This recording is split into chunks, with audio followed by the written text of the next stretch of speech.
tonight.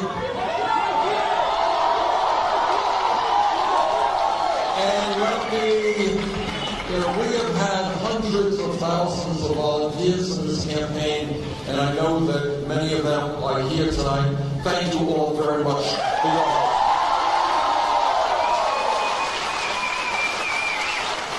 And let me thank Senator Nina Turner.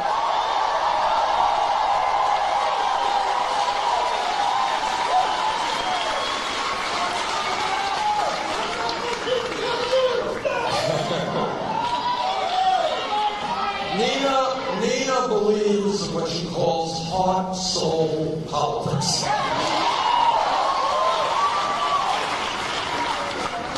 And she has been with me all over this country. She has been doing a fantastic job. And the only thing that I don't like about Nina is following her. That's always a hard thing to do. But I love Nina, and we're going to continue working together. Now, the main point that I'm going to make tonight, and I'm going to make it over and over again, and Nina just made it, is this political revolution is not about Bernie Sanders, it's not about Tina Turner, it is about you and millions of other people. And what the political revolution means is that you are the revolutionaries. And what this campaign has shown, not just in winning 13 million votes, but in taking on the establishment all over this country, what it has shown is that millions of people are prepared to stand up, fight back, and create the nation we know we can become.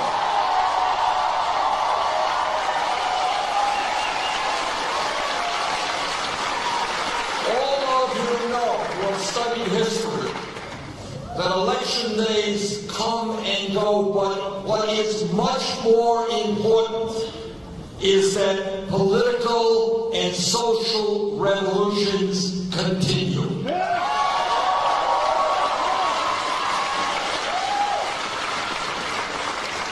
And that our goal from day one has been to transform this nation, and that is the fight we are going to continue.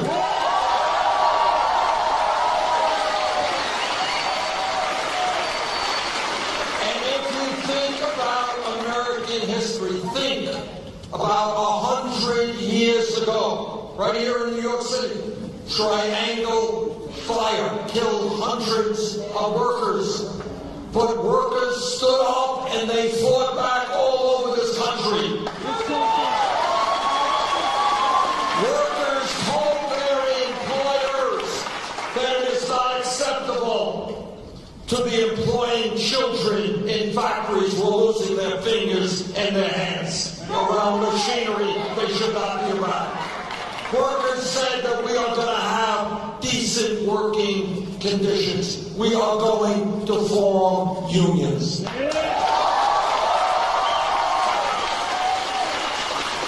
the struggle for a strong trade union movement, which all of us must be part of, continues today. Because we know without a strong trade union movement, there will not be a strong middle class in this country.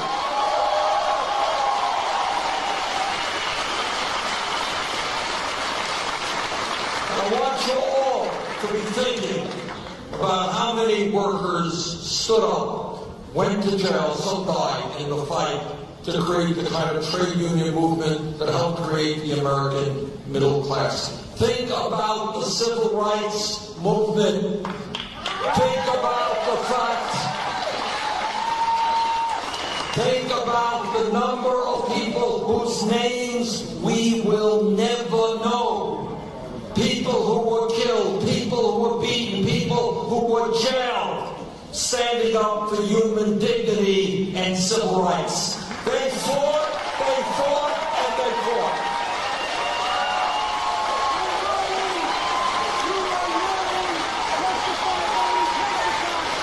So if anyone tells you, hey, I was out on a demonstration, I'm all burned out. We didn't change the world overnight.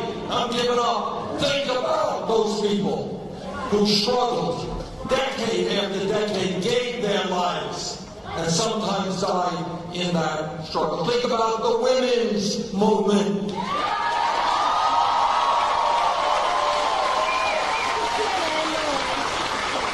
Think about the fact that this is what revolution is about.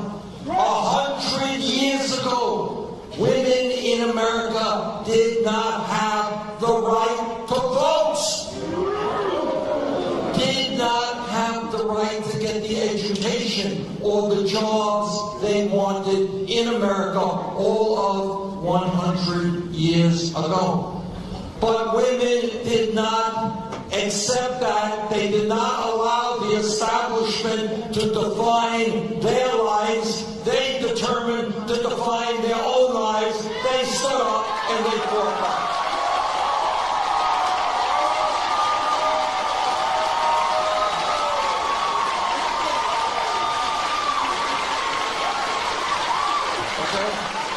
That was 100 years ago. Think about movements that are taking place right now. Think about the gay movement in America. Think about Stonewall.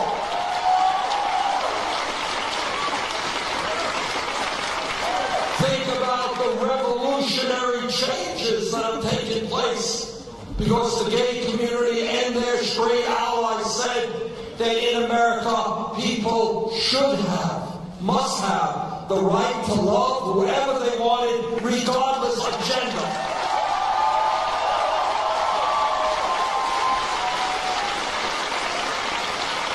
And I want you all to remember, and I was there, a little bit older than any of you, and I was there, and I heard the hostility, and I heard the ugliness, and I heard the hatred. But people stood up proudly and with dignity, and they continued the fight for gay rights. And today you go out, and this is what a revolution is about. You go out and you talk to young people in this country, and you say something like, do you believe in gay marriage? And they say, duh. What are you talking about? What's the problem? That's when you have a revolution.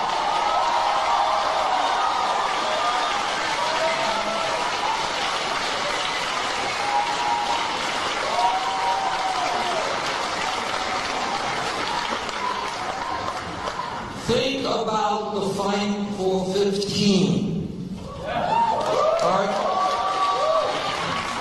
And this is still going on. It's right in front of us. If we were here 5 years ago, no time at all, and somebody jumped up, and I want you to think about this, and said, Bernie, the $7.25 federal minimum wage is a starvation wage. We've got to raise it to, say, $15 an hour. Person next to her would have said, you're nuts. You're asking too much. You want to more than double the minimum wage, which is a pretty damn big demand. But what happened was that people working in the fast food industry, in McDonald's, Burger King, and Wendy's, you know what? They stood up, they went out on strike, they demonstrated, and I was very proud in D.C. to have been out there demonstrating with them. And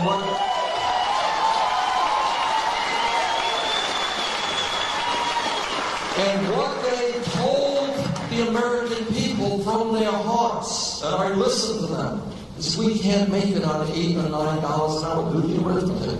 Try to feed a family at $9 or $10 an hour. You can't do it. We need $15 an hour. And then as that idea percolated throughout this country and in Seattle, some very brave city councils out there, they said, you know what? We're going to pass $15 an hour.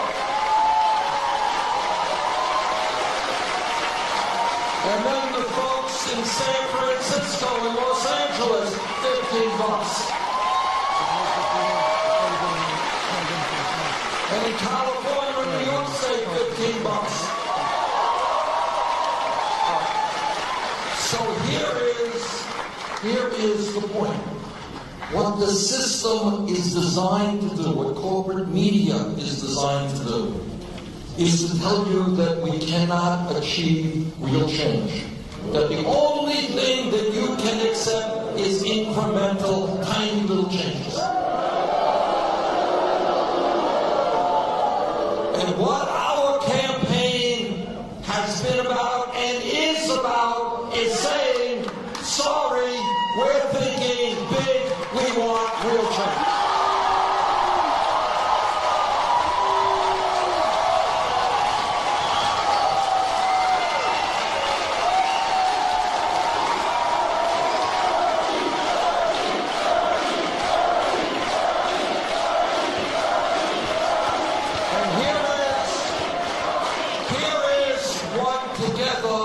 We are accomplishing. A year ago, the ideas that we brought forth, people said, the critics said, our opponents said, well, these are radical ideas. Nobody in America supports these ideas. Well, turns out a majority of the people in this country support these ideas.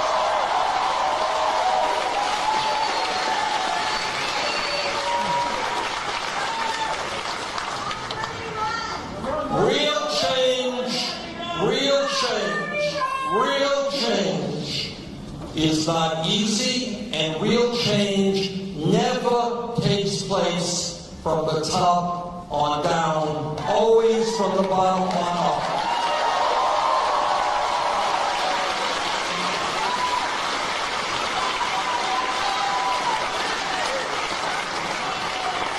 And that is what our political revolution is all about. It is not, and I'm a senator, so I have a huge ego. That's my definition when you're a senator.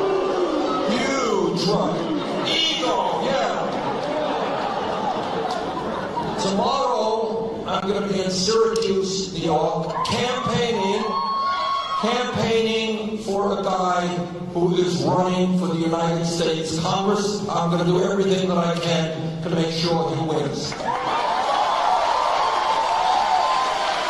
We're going to go back to California and campaign for a woman running for the state Senate in California, and I think she's going to win. We're going to go all over this country, because that is what the political revolution is about. It's not about me. It is about people at the grassroots level.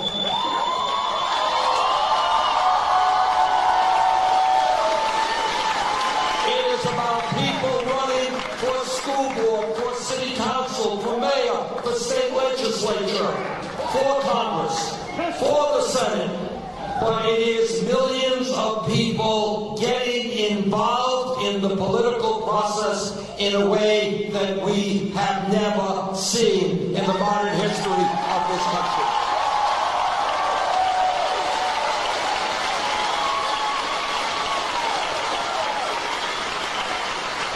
Last Thursday, I don't know if some of you saw it, I did an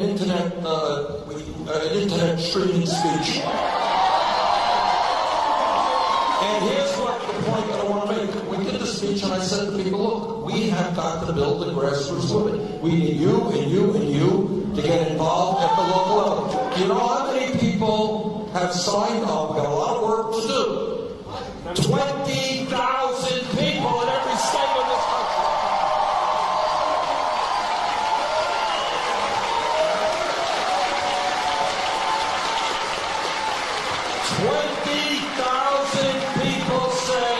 They are prepared to run for office or help other people run for office. And I hope many of you are involved in the same way.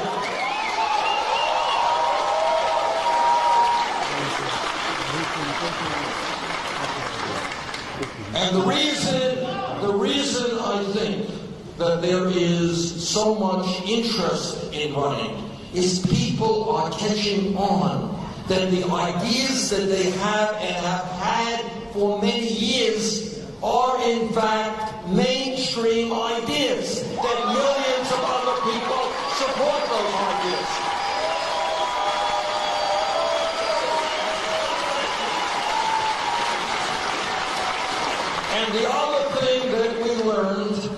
is, you know what? You can beat the establishment. They are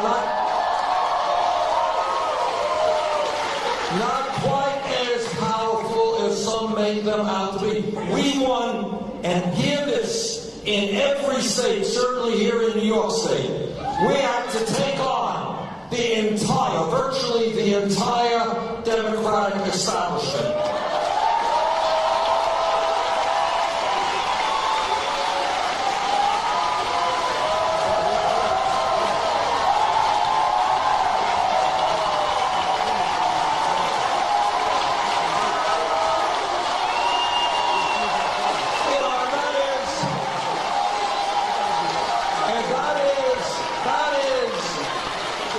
That's not just New York State, that is true in every state in this country, and yet we ended up winning 22 of those states.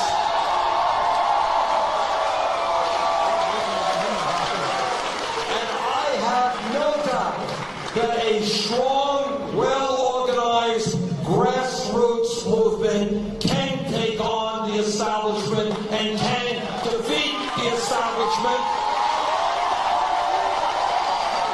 And that is precisely what we have got to do and what the political revolution is about.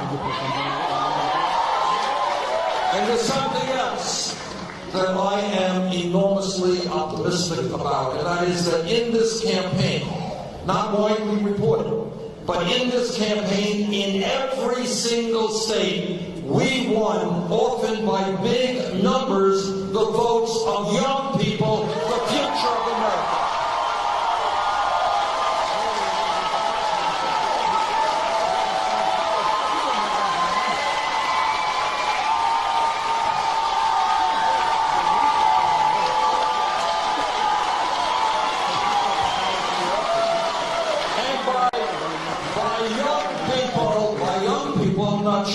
Just talking about the 20-year-olds and the 25-year-olds. I'm talking about people 45 years of age and younger.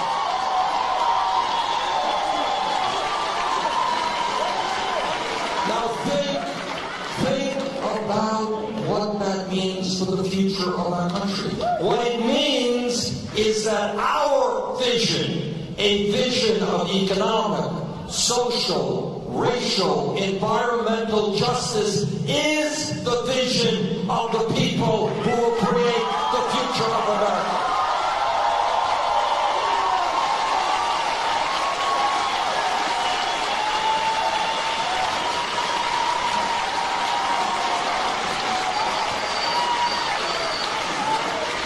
In this campaign, hundreds of thousands of volunteers made 75 million telephone calls.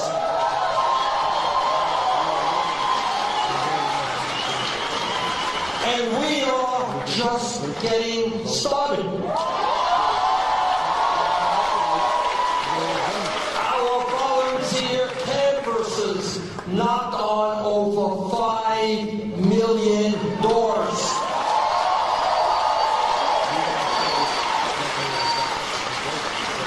We hosted, and some of you, I expect, did the hosting, 74,000 meetings in every state and territory in America.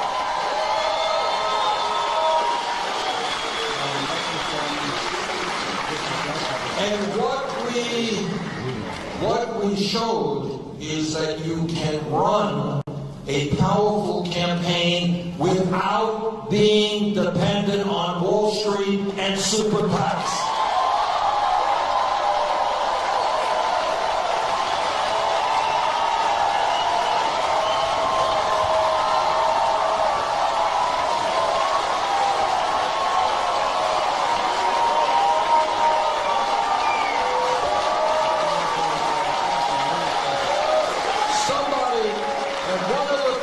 That has humbled me. I read an article, and frankly, I couldn't even read the whole article because it was so moving to me. I just, couldn't become at that moment emotional. I could stay focused. But what the article was about, they did an analysis. I don't even know how the hell you do it, but they did an analysis of the 2.5 million people who made some 8 million individual campaign contributors, and what they found, and this kind of blew me away, I didn't know this, is that a majority of those contributors were below median income in this country.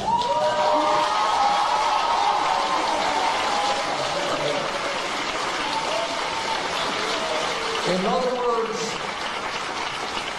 these were not people making hundreds of thousands of dollars and flipping $50, and that's great, we appreciate that, but these were people making it on $15,000 or $20,000 a year. These are people unemployed. These are senior citizens trying to make it on $10,000, $12,000 a year, Social Security. The point that I make, no, not about me. No, it's not.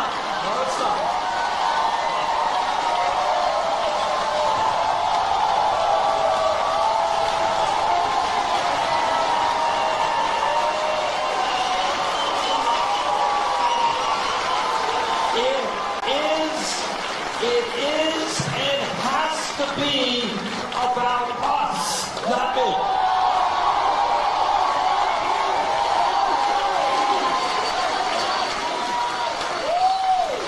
But the point that I'm making when we talk about us, I want you to know that there are people out there trying to make it on $10,000 a year who felt so strongly about what we together are trying to accomplish. They made a $10 contribution, which to me is means a lot more than some millionaire giving us $2,000. But I want you to know that those people are out there, they believe in what we are doing.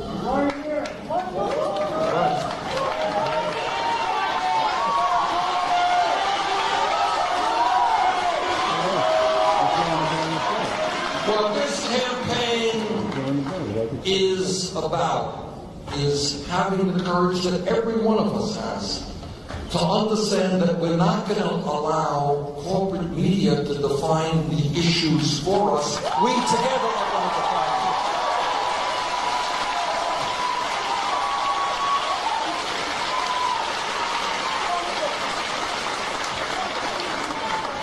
And it means that we have to understand that corporate media will never allow us to talk about reality in America. We have to figure out, and we did this as well, through social media, beginning to talk about reality.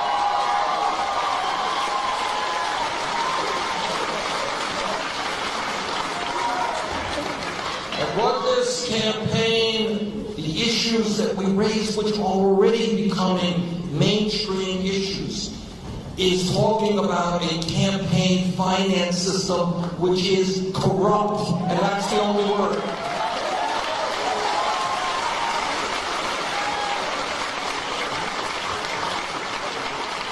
And what corrupt means is right now, literally, the Koch brothers are spending over $40 million on Senate campaigns in order to try to keep the Republicans, right-wing Republicans, in charge of the Senate. Our job, and this is a big job, it doesn't happen tomorrow, it's not just overturning Citizens United. Of course we have to do that. It is not just ending Republican governors' voter suppression efforts. And of course we have to do that. What it is about, and this is not easy stuff, and we have got to do it together, is revitalizing American democracy.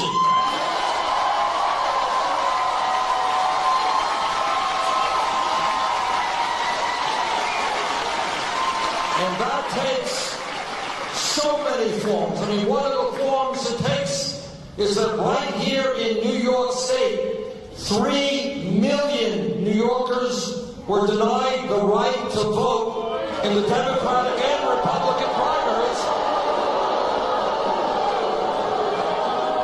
I mean, it doesn't take a politically sophisticated person to figure out that whole effort on the part of the Democratic and Republican leadership in this thing is about making it harder for people to get involved in the political process.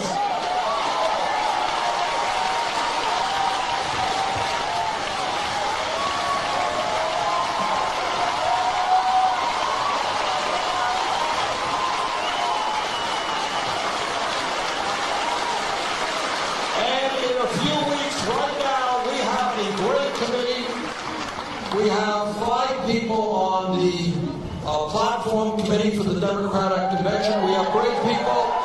Great people.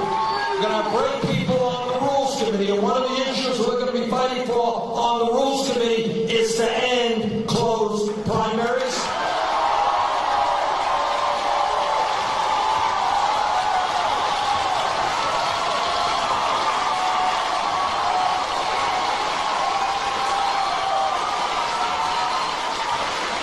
It is also a fight to end the absurd situation where superdelegates can ignore the will of their constituents.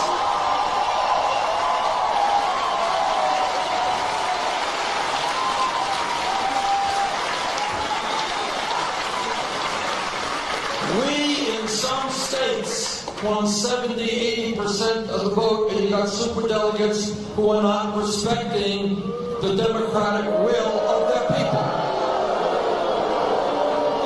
We're going to change that.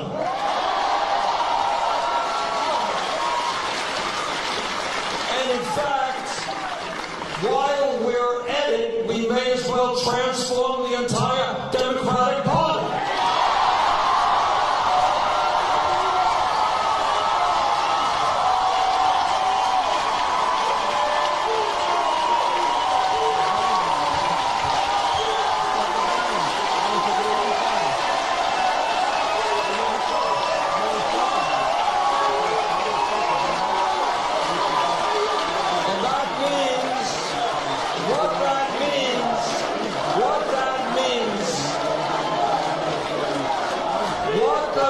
What that means is forcing open the door for ordinary people, for working people and young people, rather than allowing wealthy campaign contributors to be running that party.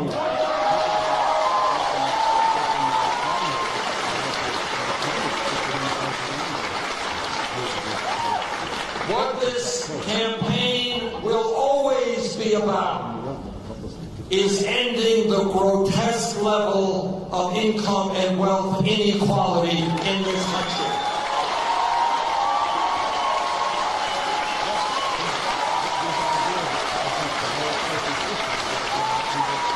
I have repeated these numbers a million times, but every time I say it, and I look at it, and I think about it, it disgusts me. It disgusts me that we have a situation today where the top 1/10 of 1% owns as much wealth as the bottom 90%. Where 20 individuals own more wealth than the bottom half of America, 150 million people. Where in America today, the wealthiest country in the history of the world, the bottom 40% of our people own nothing, and many of them are in debt below water. Our job is to create an economy that works for all of us, not just Wall Street and the top 1%.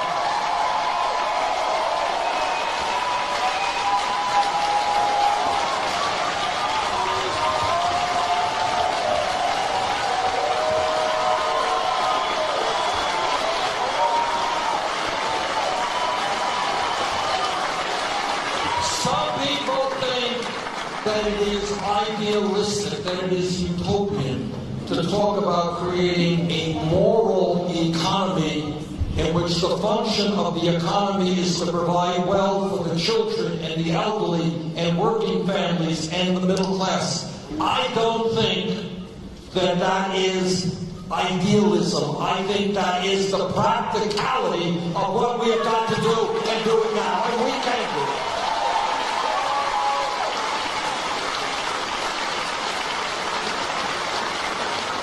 What we must never allow ourselves to succumb to is walking the streets of New York City, and I was in San Francisco a couple of weeks ago. It's unbelievable. People sleeping all over the streets.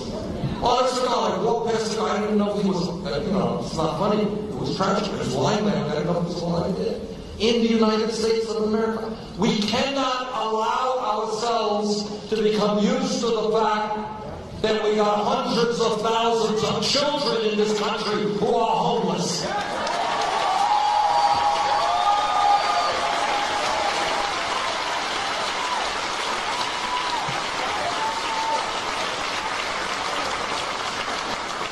That is our greatest danger, becoming used to it and thinking that it is normal. It is not normal.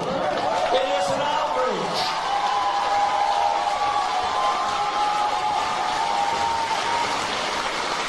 And never, ever lose your sense of outrage.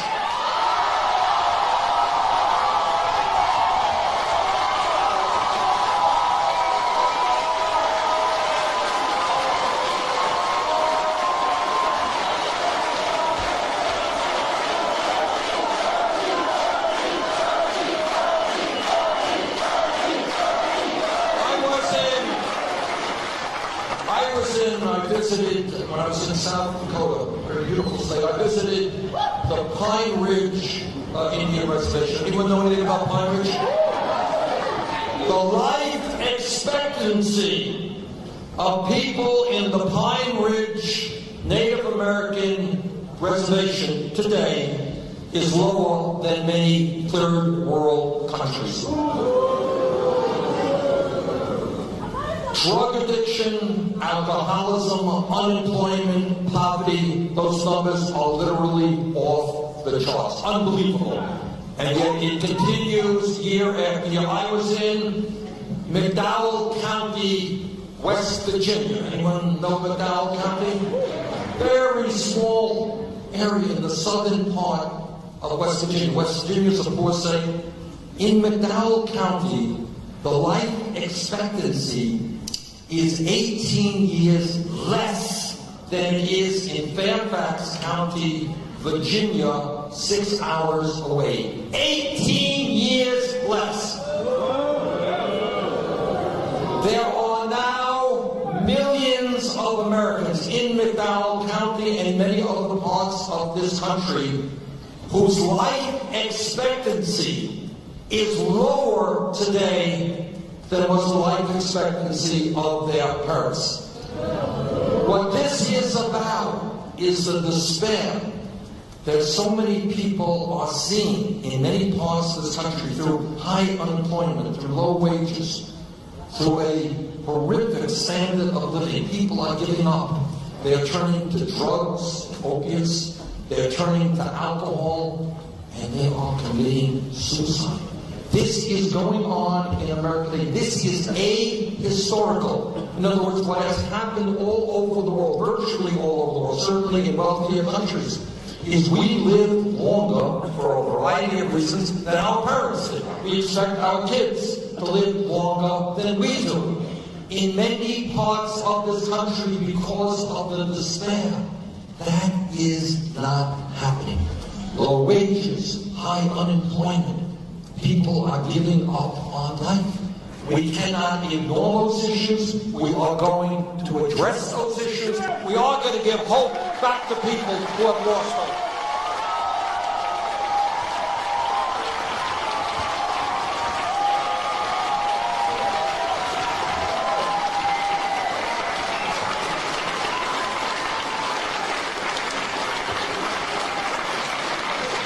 You know,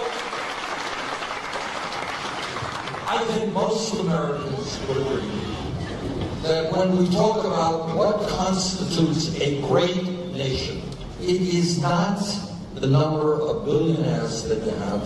It is not the number of nuclear weapons that you have. It is how you treat the most vulnerable people in the country.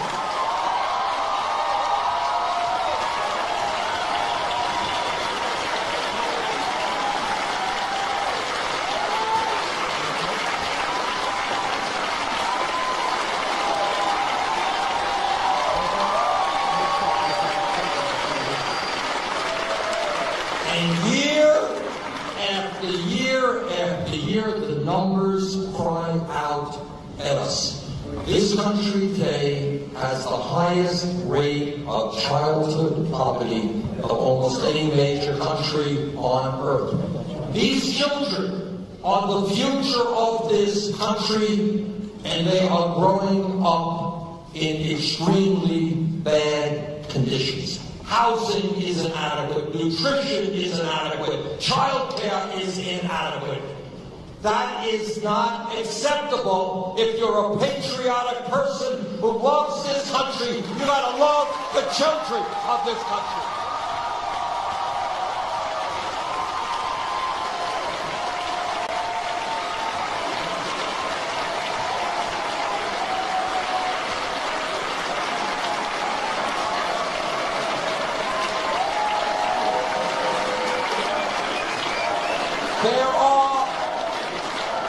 There are schools, think about this, and I went all over the country and I learned a lot in that process. There are schools in America where more of the kids in those schools end up in jail than they do graduating college. Maybe it's time for us to invest in jobs and education for our young people, not jails and incarceration.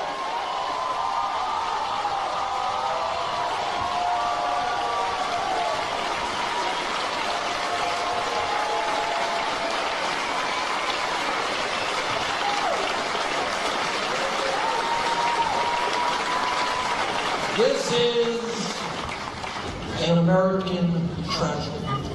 We have 2.2 million people in jail, disproportionately African American, Latino, and Native American people are rotting in jails, and their children and spouses back home are hurting as well. We need major reform of a broken criminal justice system.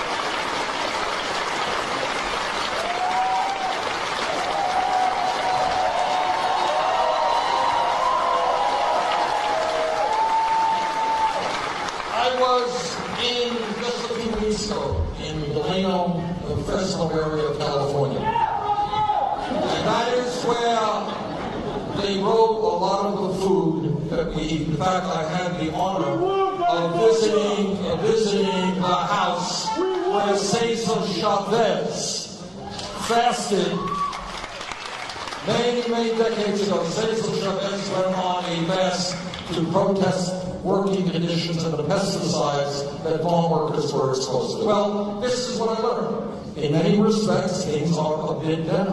But the exploitation of undocumented workers remains horrific today. You got thousands and thousands of workers there, and many more all over this country, who are being exploited every single day. They're being cheated of their wages. They're facing awful working conditions, and they cannot stand up and fight back because they are undocumented and have no legal rights, which is why we need comprehensive immigration reform and a path towards citizenship.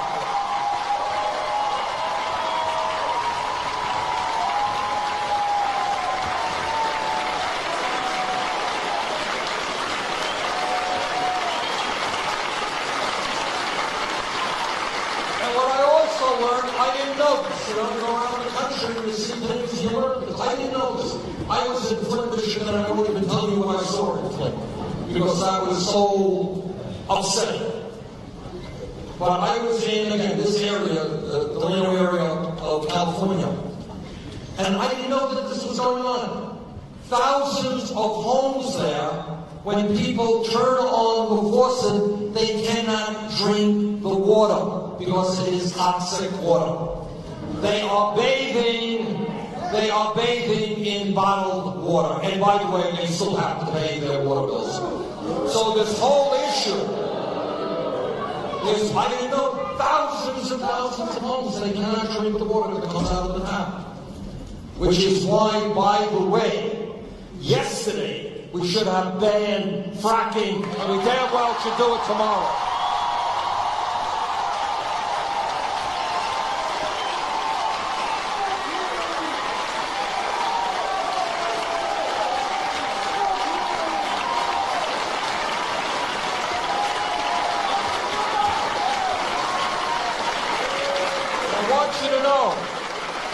I want you to know that in California, your brothers and your sisters there, I went to these Latino communities, they are standing tall. Beautiful young people who are in the fight for justice.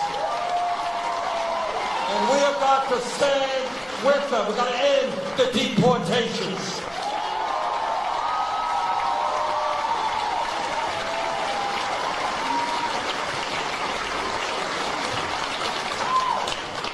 And what thinking outside of the box is about is, again, it's not accepting homelessness, it's not accepting 21% of our children living in poverty. It is also not accepting the reality that today we are the only major country on earth not to guarantee health care to all people as a right.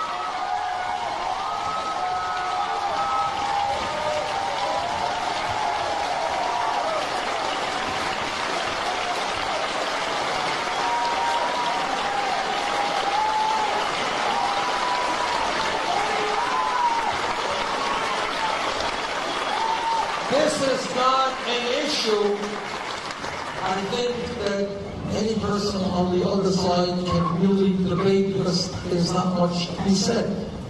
We have, despite the gains of the Affordable Care Act, 28 million people who still have no health insurance.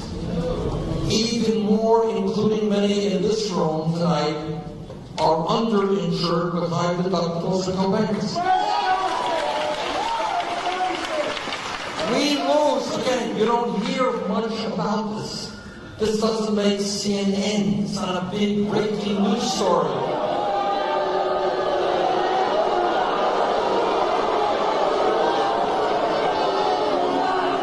I touched the nerve there, I can see that.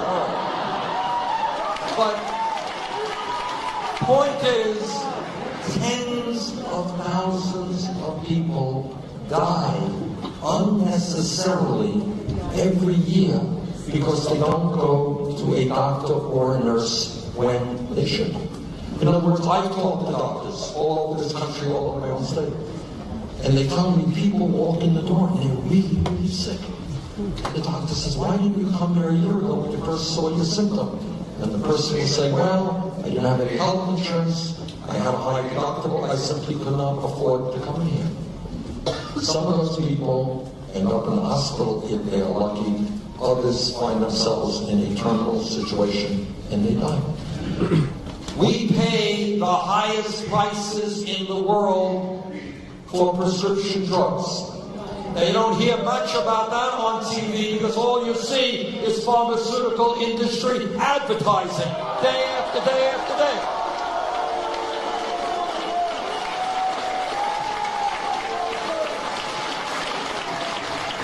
And yet, there are people, and I want you to think about this from a moral perspective. There is medicine out there that can save people's lives. They cannot afford that medicine. They die or they become much sicker. What kind of morality is that? And then last year, the five major drug companies made $50 billion in profit.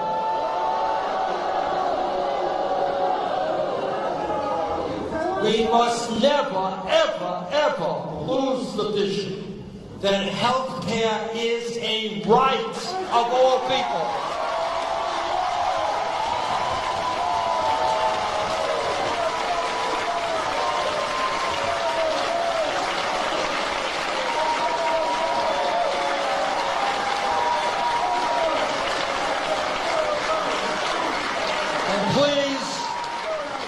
Please, I don't want to hear from the insurance companies and everybody else that we can't do it. If every country in Europe, if Canada could do it, the United States of America could do it as well.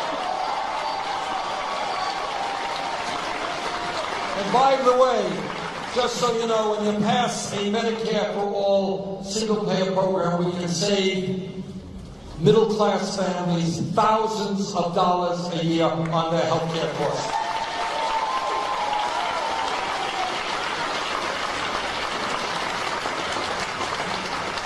You know what else we do? I mean, this is just thinking outside of the box. Think what America looks like when literally millions of people do not have to stay in jobs they hate, and the only reason they stay there is they have decent health insurance.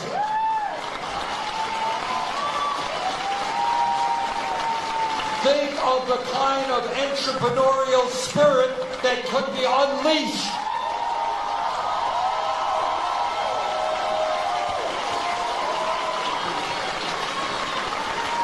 Think about small businesses not having to spend half their life worrying about health insurance and can pay attention to what their business is supposed to be about.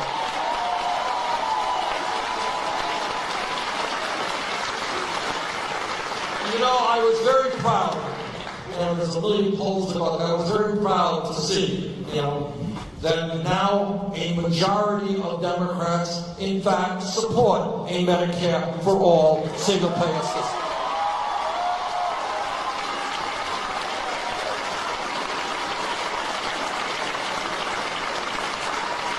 And here is an issue that together we have brought to the fore, and it ain't never going to go away, and that is the understanding that in the year 2016, we have got to make public colleges and universities tuition free.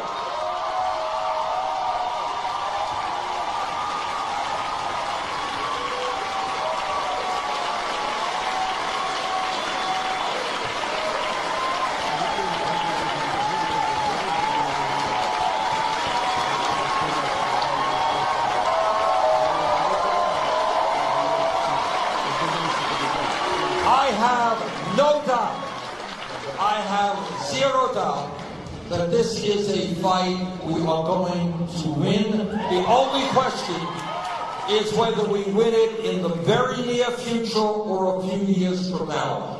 But all over this country, I am seeing young people say, wait a minute, this is insane. I am going to college, I'm doing my best, and I'm coming out of school $50,000 or $100,000 in debt. That is nonsense. It is unacceptable.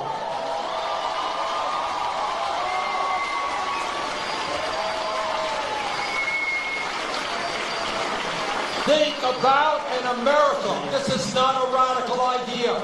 This is common sense. This is good for our economy in America, where people of all ages are able to go to school and get the education they need, the training they need. It makes us a much stronger country. And I think it makes a lot more sense to invest in education for all of our people than give tax breaks to billionaires.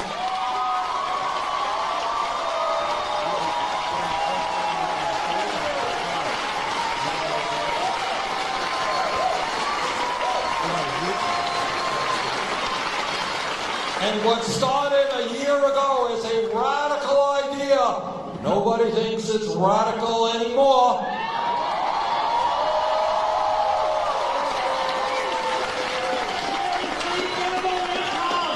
You know, I could give you 1,000 examples of this, but one comes to my mind. In Nevada, we had a young woman, I'd say late 20s, who was working on our campaign. And she came up to me one day and she said, with tears in her eyes, she said, Bernie, before I worked on your campaign, I was making $10.45 an hour.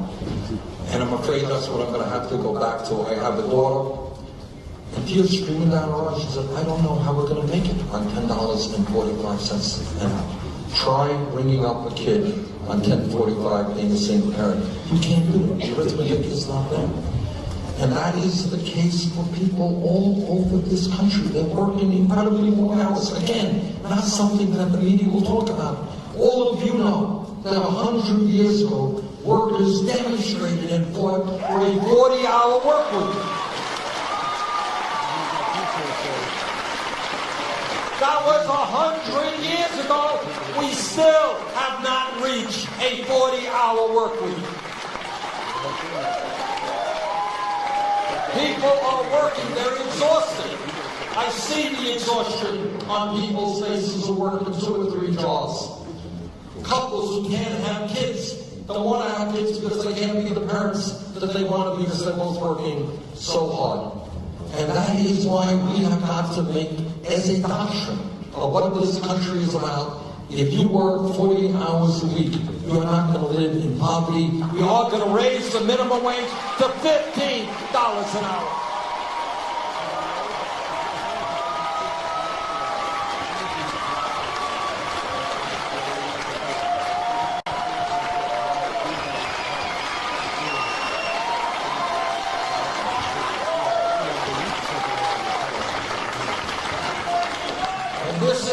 This is a movement which is gaining strength all over this country. We have got to see it happen in every state in America.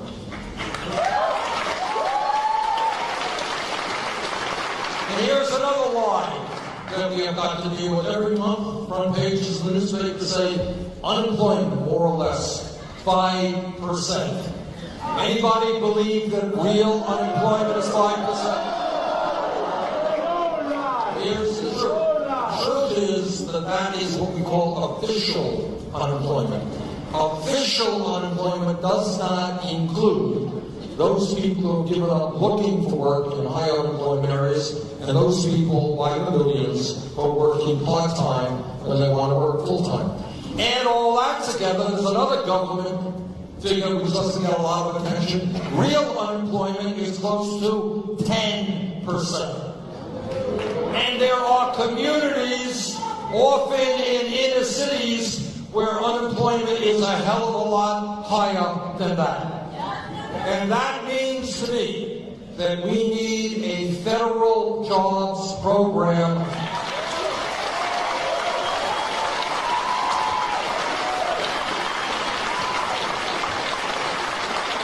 and the smartest thing to do is to rebuild our crumbling infrastructure, our water systems, our wastewater plants, our rail system, our mass transportation system,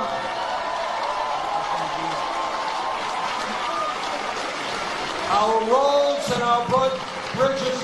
We can create 13 million good-paying jobs. And you know what else we need to do when we talk about infrastructure is build affordable housing in this country.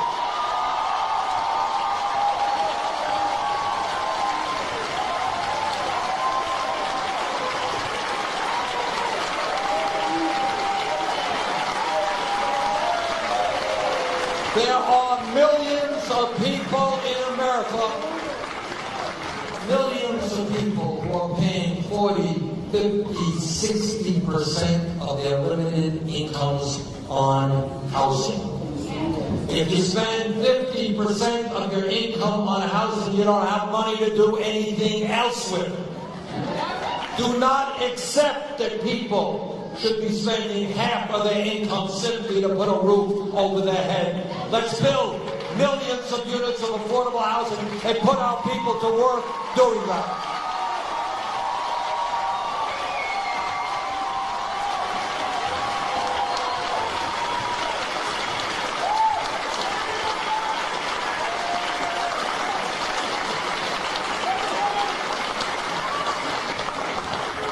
Now, a corrupt campaign finance system breeds corrupt public policy.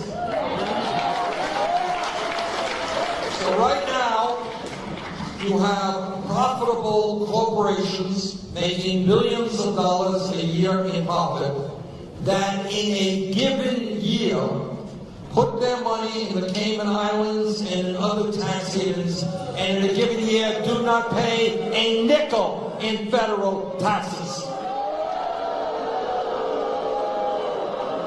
children sleep out on the street and are undernourished, and corporations do not pay a nickel in federal taxes. That together we are going to change.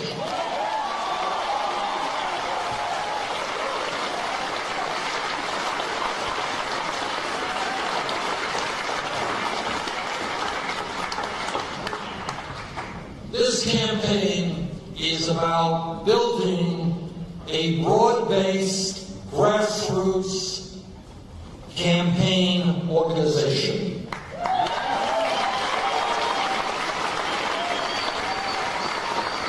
This campaign is about bringing millions of people into the political process. This campaign is about empowering people to understand that democracy is not a spectator sport.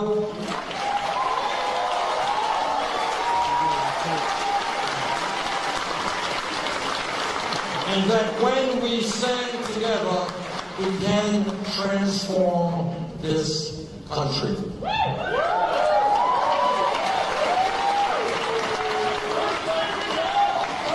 Right now, I tell you, bring you up to date as to what we are trying to do. As we speak, literally, there are meetings of the Democratic platform committee. We have 5 great people on it. The platform that will come out of the Democratic convention will be by far the most progressive platform in the history of the Democratic Party.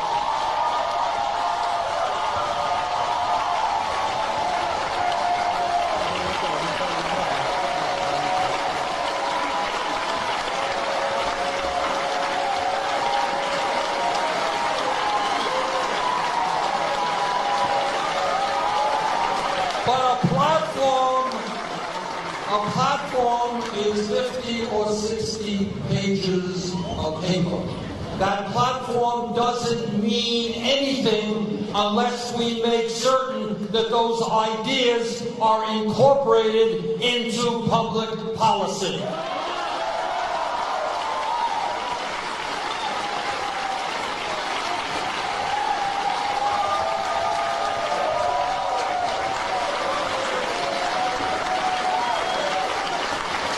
Let me just tell you just a few. It's a 60-page document. We're still working on it. They're going to be in St. Louis this weekend. Then we're going to Orlando, where there's going to be a larger body of people. We're going to go through all kinds of amendments. But for a start, we're going to take a hard look at our disastrous trade policies, make it clear that TPP is dead, not coming to the floor of the Congress.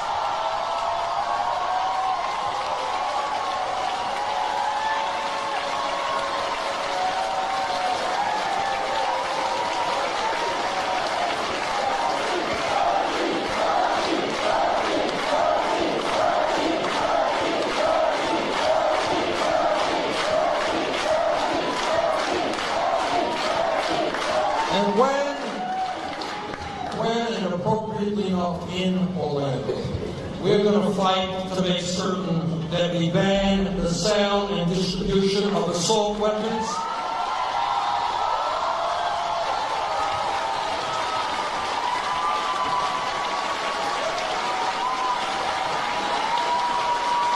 That we end the gun show loophole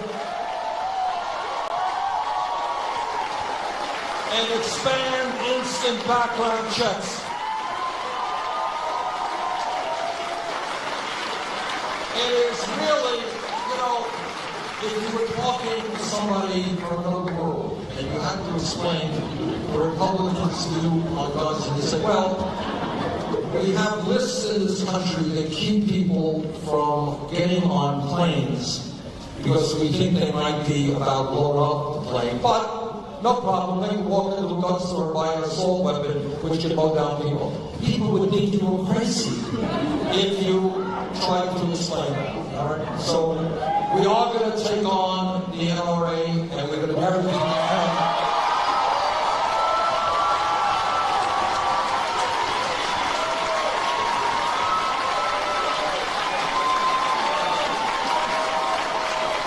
Now here is an example of an area where we have already begun to make real progress. 2 or 3 years ago, some of you may remember, you couldn't open up the front page of the paper without hearing about Bowles, Simpson, and all of these guys who thought it was absolutely appropriate to cut Social Security benefits. And it was not just Republicans. There were Democrats as well. We're going to cut. So what if people are trying to live on $11,000? They're going to have to cut their benefits, extend retirement age, etc. Well, you know what's happening? Since some of us have been raising this issue now, just coincidentally, a majority of Democrats think we should expand Social Security benefits.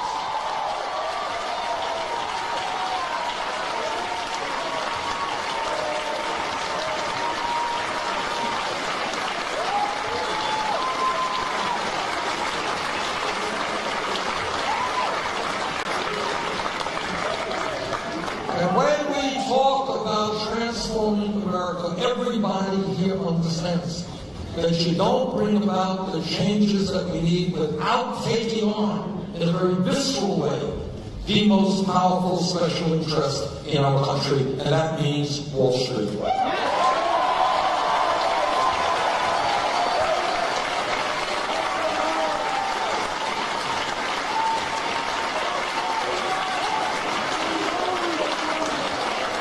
Our goal has got to be, it seems to me, twofold. And this may well be an issue. We're going to bring to the floor of the Democratic Convention. Let people vote on this one.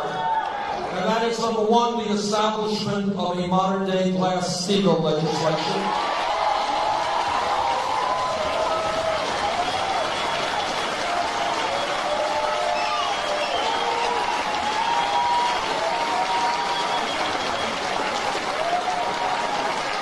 Number two,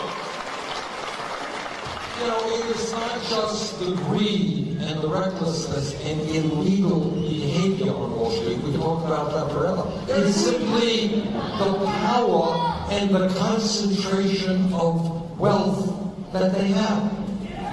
You have half a dozen banks that have assets that are equivalent to well over 50% of the GDP in this country. They write 2/3 of the credit cards and 1/3 of the mortgages in America. They have just unbelievable power. And they make money hand over fist. And there is, I don't think, much debate that their business model is fraud.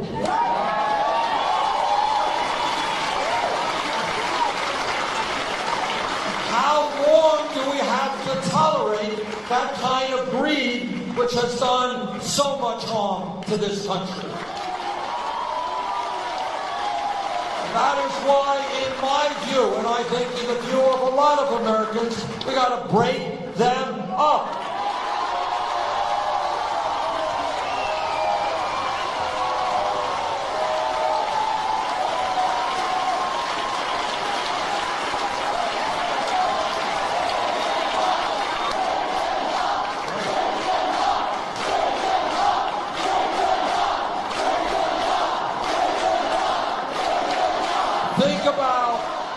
Think again outside of the box and think about a financial system where your credit card, if you're late in paying, you're not paying 15 or 20% interest rates. Think about a financial system which is there to actually lend money at affordable rates to small and medium-sized businesses. Think about a financial system which is not an island unto itself, designed only to make outrageous levels of profit. Now, one of the really, we live in a pretty crazy world. And I work in a pretty weird institution called the Congress. And this is what, on top of a lot of other craziness, we have people who come to the floor of the U.S. Senate. As a matter of fact, we even have a presidential candidate named Donald Trump suggesting All right, we'll get to Trump in a minute, but here's this, listen to this. In just a few days ago, I don't know if it's still going on, California, Arizona, they have temperatures of 110, 120 degrees. You got forest fires. You got year after year, the temperature that the planet is experiencing is year after year the highest on record. We're looking at droughts, we're looking at forest fires, rising sea levels, acidification of the ocean. And you got people that look and say, oh no, there is no problem with climate. No. It's a hoax. Let me tell you something. This is and I use the word huge. This is an issue that we've got to deal with yesterday, because we are looking at a situation where when you look at weather, you look at it over thousands of years, climate over thousands of years. We are seeing changes right now in front of our own eyes. I live on Lake Champlain. That lake used to freeze every winter. It doesn't freeze anymore. You are seeing an explosion of forest fires because trees are dying and the fires are spreading very, very rapidly. We have got to deal with this issue in a very aggressive way. That means a tax on carbon.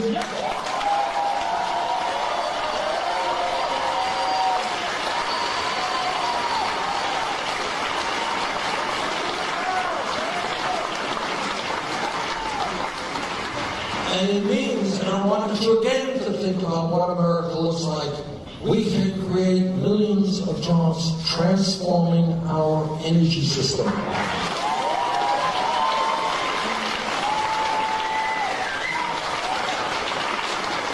have been in homes in Vermont where we brought in some money where they are cutting their fuel bills in half, cutting their carbon emissions in half because we have weatherized those older buildings. We can do this all over this country. We have some really good news. Despite how slowly we're moving out in Wyoming, right now they're in the process of building the largest wind farm in the world.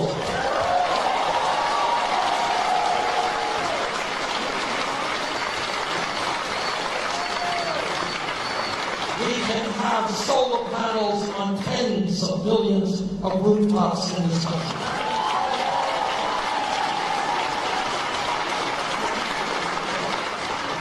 That is exactly what we've got to do. We've got to lead the world. This is not clearly just an American issue. It's an international issue. But I worry very much. I've got 7 beautiful grandchildren.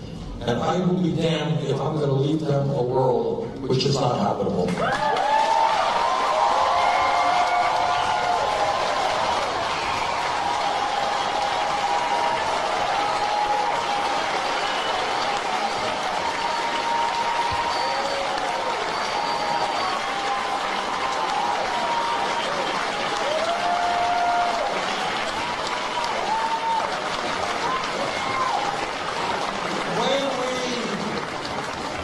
When we look at what is going on in this world, it's not just climate change. What we have got to do is take a hard look at a lot of the waste that is in government, and there is a lot of waste, including the Department of Defense.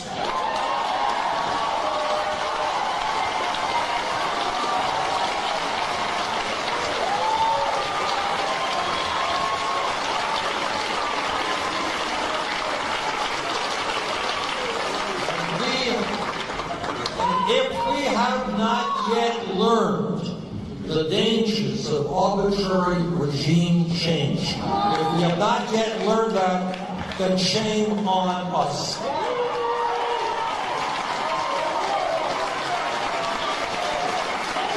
It is not good enough to be talking about overthrowing bad dictators. You got to be thinking about what happens the day after and the destabilization of the region.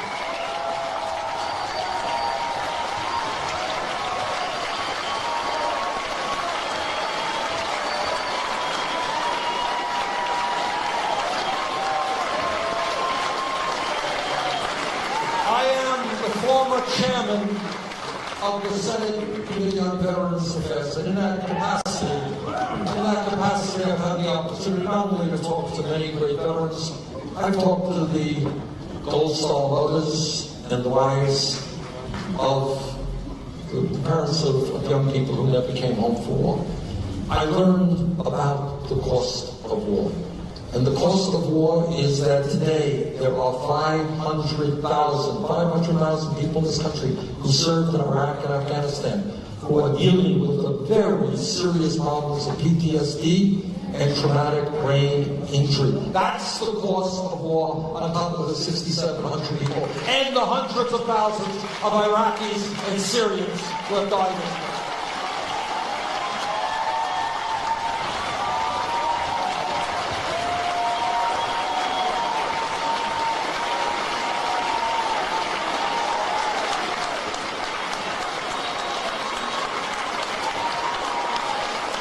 Let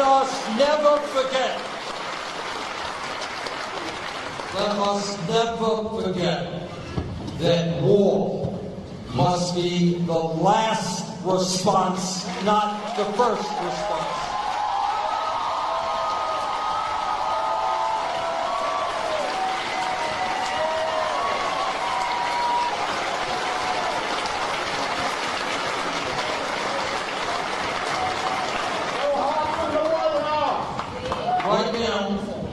Right now, we have got to do is to make sure that our campaign is not just about defeating Donald Trump.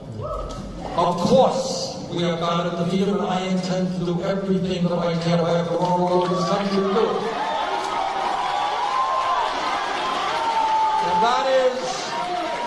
And that means we understand that Trump is so, it's hard almost to imagine a man who has such limited capabilities becoming president. And that means it's not just that this guy wants to get hundreds of millions of dollars in tax breaks. It's not just that he thinks that climate change is a hoax. What is even uglier is that you think about the struggles that we have gone through as a nation for hundreds of years, fighting against racism, fighting against sexism.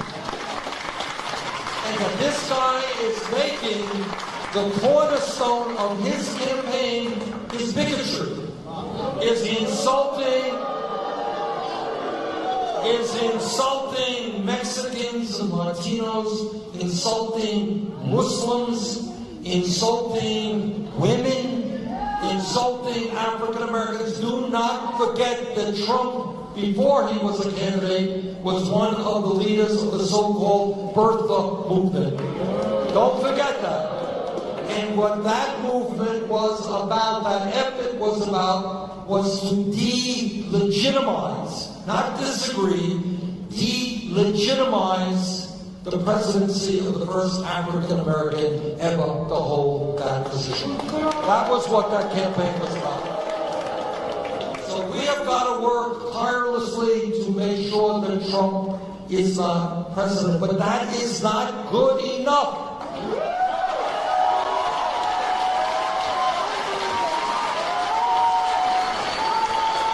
What we have got to do is to continue the vision of transforming this country.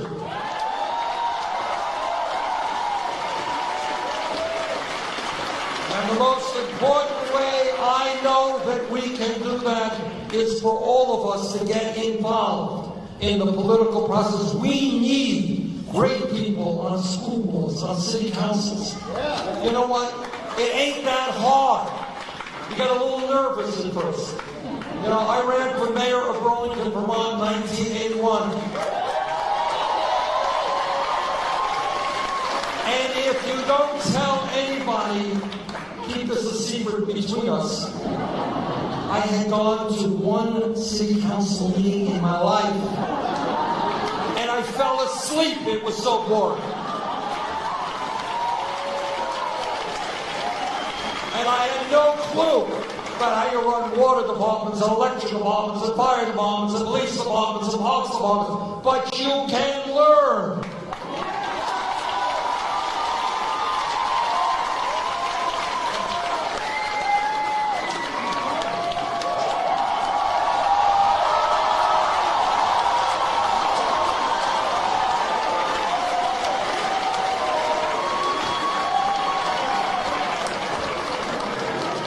What we have got to do, what the revitalization of democracy is getting people, getting their hands dirty. Don't be afraid of what you don't know. On your worst day, you'll likely know a lot more than some of these other guys who have the power. So